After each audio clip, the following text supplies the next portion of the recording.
Arkadaşlar bugün sizlerle birlikte yine Skeleton oynuyoruz. Geçen bölüm geçememiştik. Şimdi ama geçeceğiz. Bakalım şimdi. Mavi anahtarı yapmış gibi. Ne yapacağız? Biz de buradan gideriz. Evet, geçen bölüm geçememiştik. Şimdi geçeceğiz.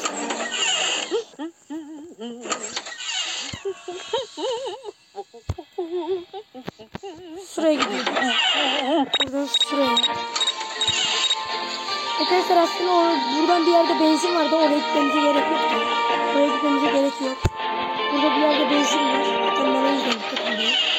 Şu benzin burada var. Ben biraz önce o yüzden. Burada var o benzin. Neredeydi ya? Burada vardı. Nereye gitti? Arkadaşlar burada vardı ama. Geçen bölüm ben alacaktım, alamadım. Burada olmaz. Burada var.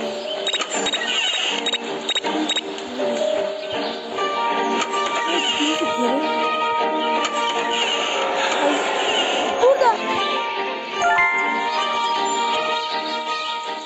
At kendini aşağı. Atılmıyor ya. Koş.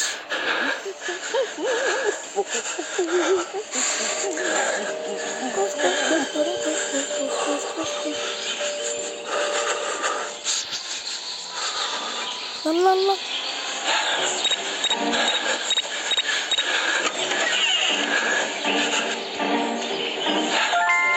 Stay out of my house, you little brat. Bekliyorum, gitsin o bir yere gitsin o. Git artık ya. Deme. Git.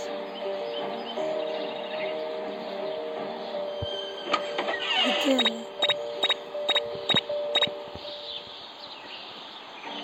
Gitti.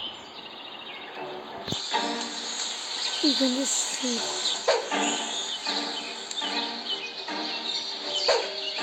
Tamam, kaç. Şimdi kaçıracağız. That's strange. Why did the fire suddenly stop burning? Ben bunu seslendim.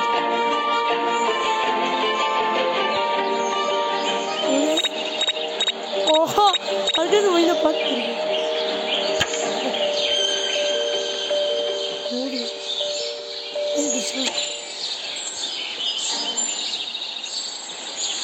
Oha! Görebiliyorum çıkarıcısı bak. Böyle olursa göremiyorum. Tamam artık çıkarıcısını görebiliyorum.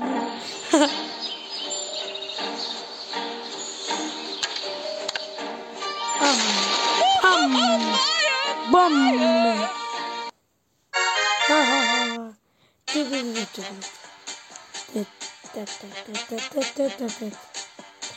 Evet arkadaşlar, abone olmayı unutmayın. Like atmayı. Neyse, çok seviyorum. Bye bye.